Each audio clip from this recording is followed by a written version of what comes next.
Hey! Hey! Hey! This is library. All right, hey everybody, welcome to episode 10 of the Tell Me About That Book podcast. Short conversations about some of the best books on personal growth, mindset, fitness, and business topics with some of the leaders in the fitness industry. Today we're talking about a really cool book, Rework. That's by Jason Fried and David Hansson. I hope I did that right because my wife will be mad.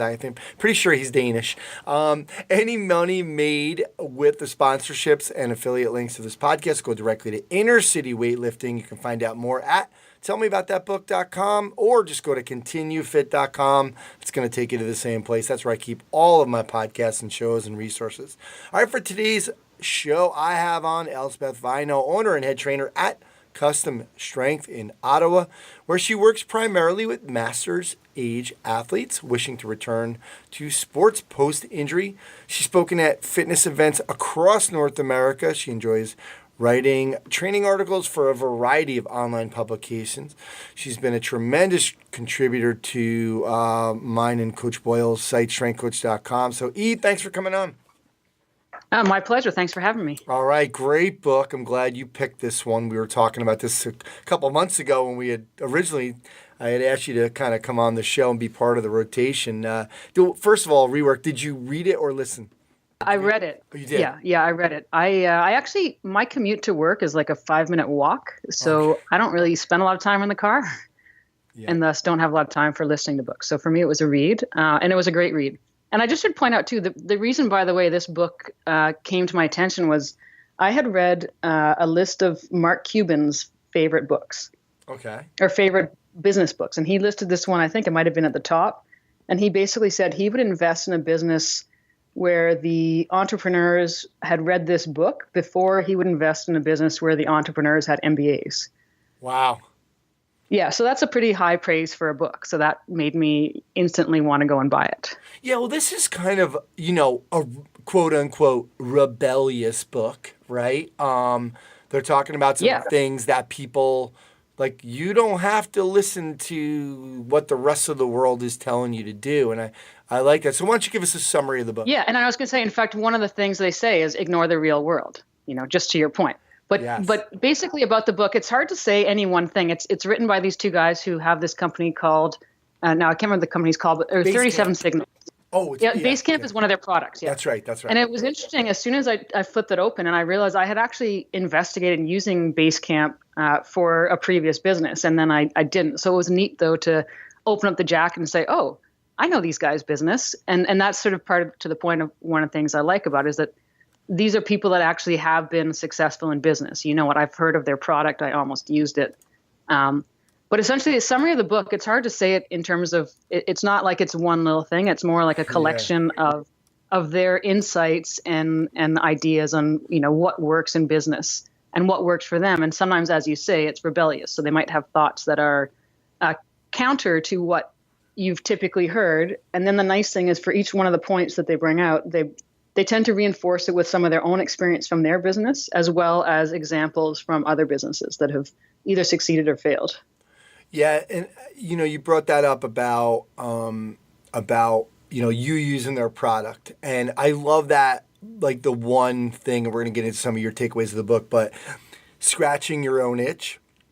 Like they were building products that help their own business, so I think their products really resonate with business owners and smaller business owners.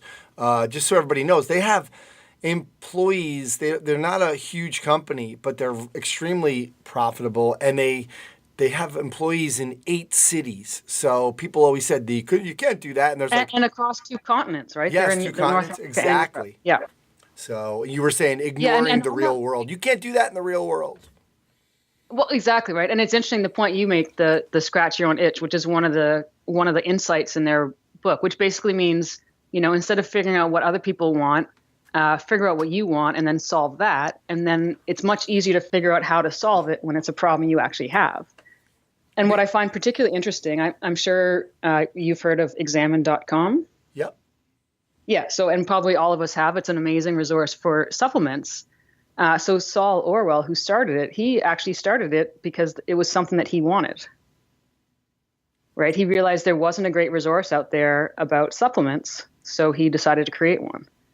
And sure enough, it's where, most fitness people go now for information on supplements.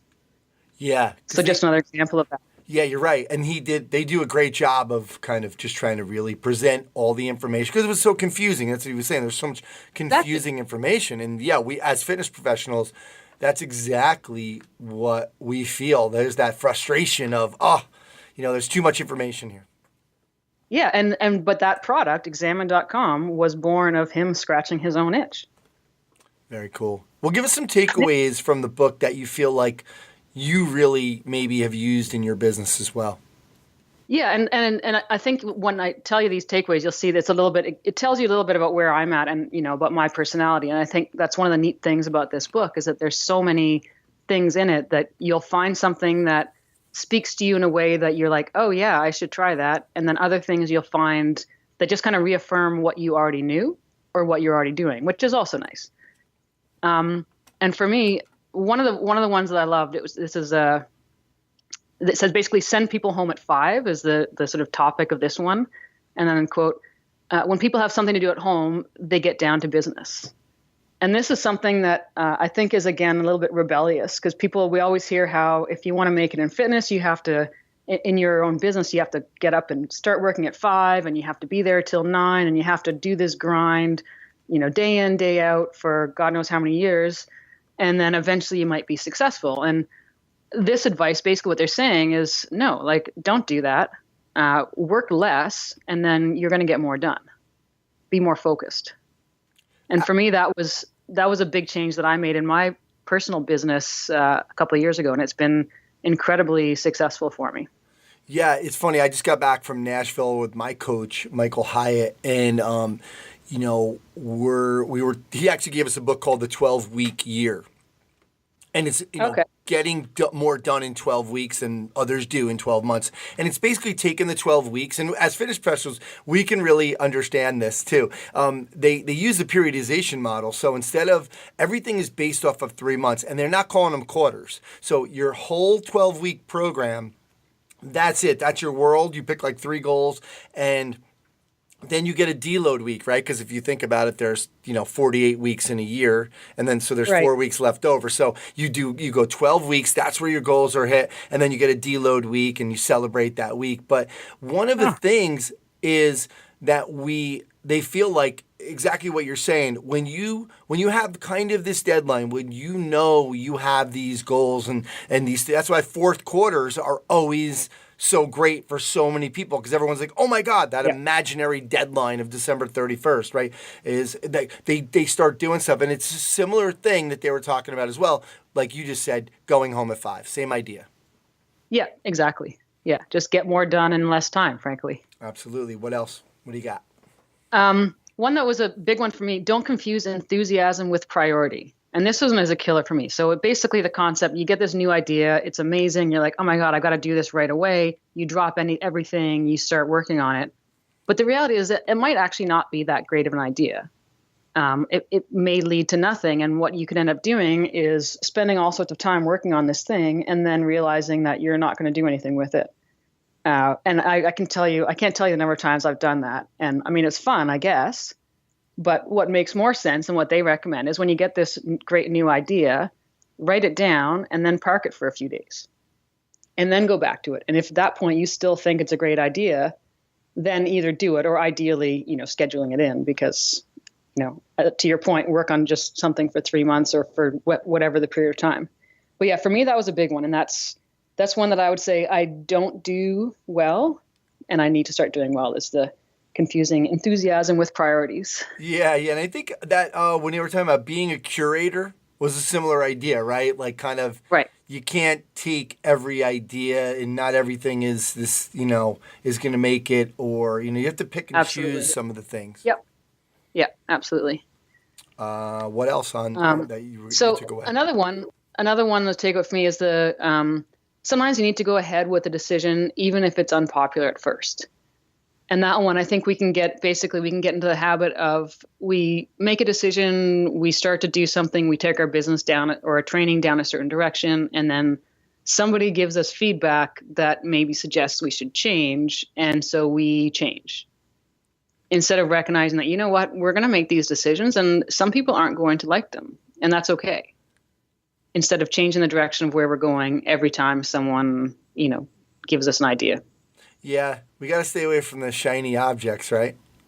Yeah, but sometimes it's shiny objects. But the other one is sometimes it's if someone has something negative to say, okay, that's fine.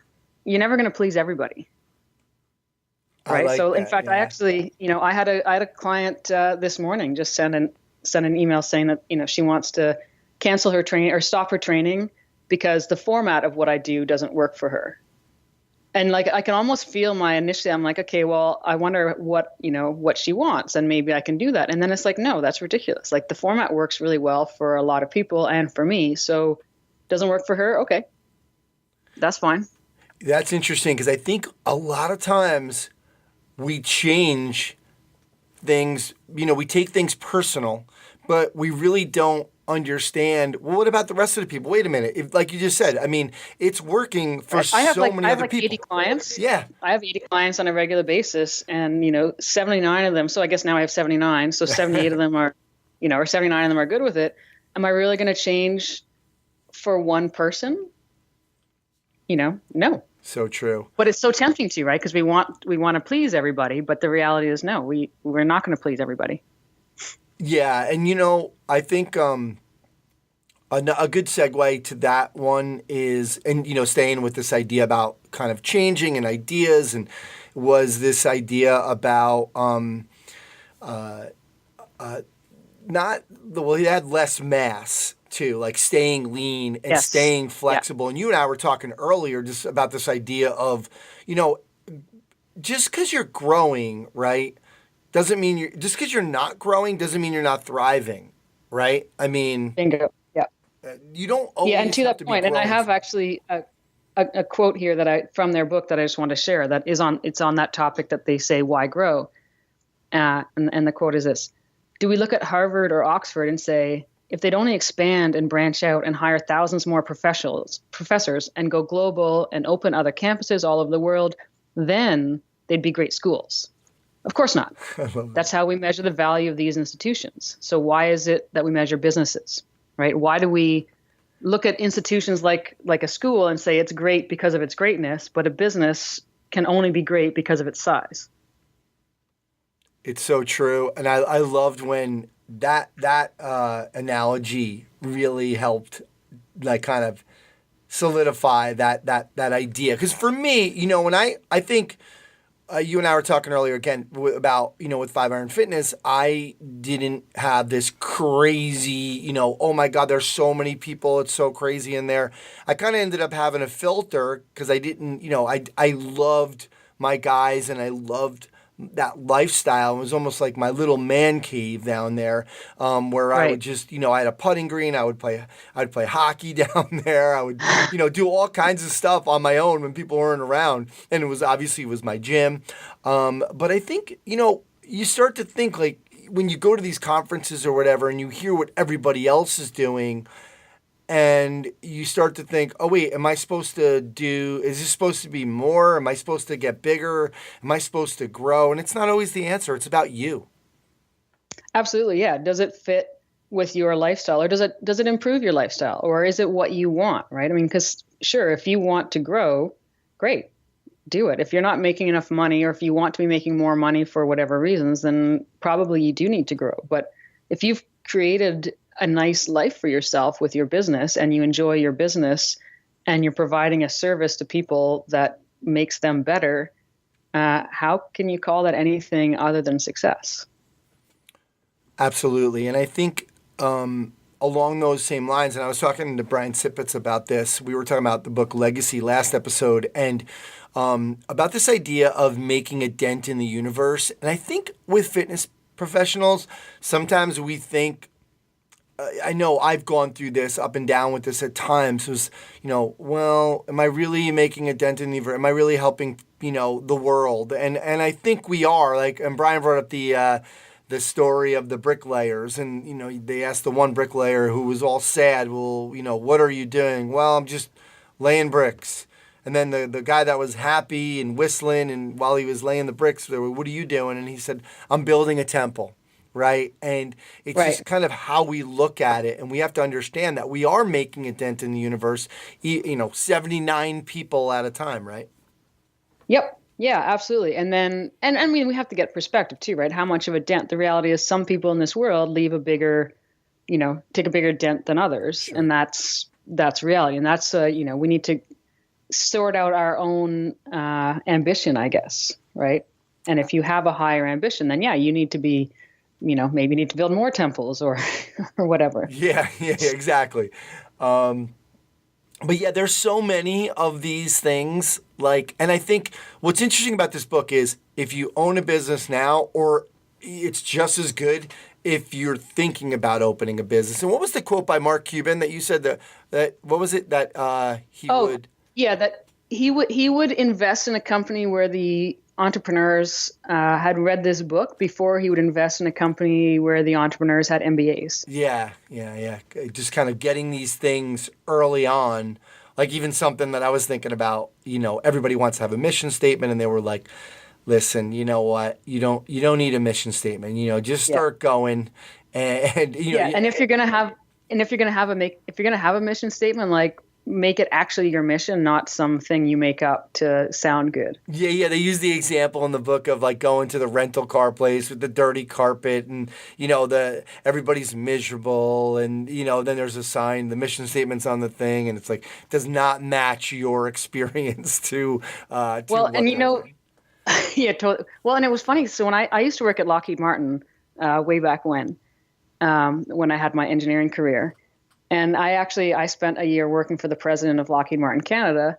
And one of my jobs was to create our mission statement, value statement, and I can't remember what the other one was. And it was the most ridiculous thing that I've ever had to do. I had to, basically come up with it, like sort of read some of the corporate crap and then come up with, a version of it. And then it was so long, like we had to put it on, we got cards made. So every employee would get this little card with the mission and value statement on it. And we had to make the print so small because we crammed in so much crap into this statement that really said nothing.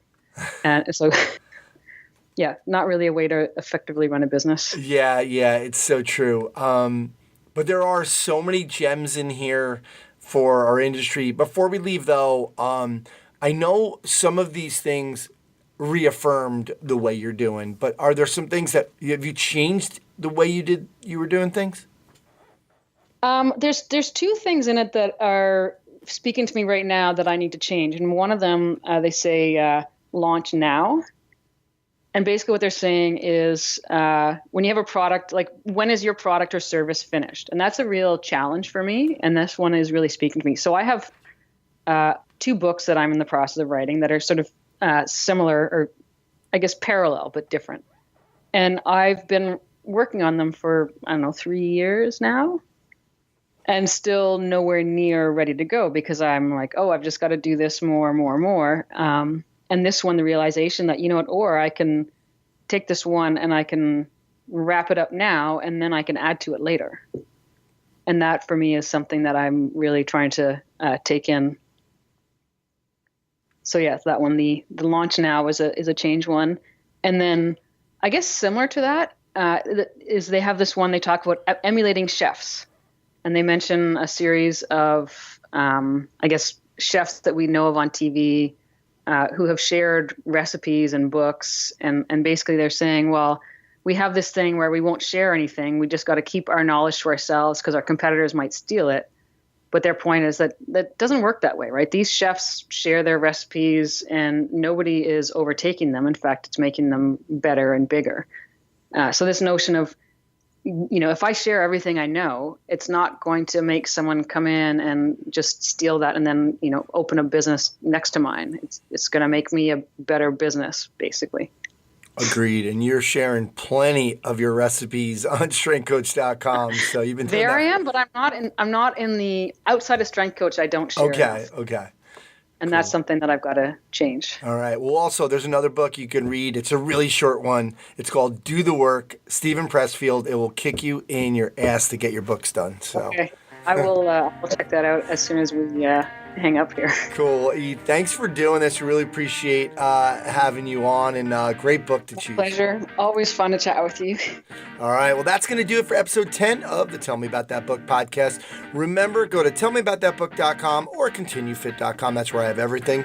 And to check out more about inner city weightlifting. Remember, any money made with sponsorships of the podcast goes directly to them. Thanks to Elsbeth Vaino for coming on and sharing her thoughts and for discussing Rework. Thanks again, and I will talk to you next time.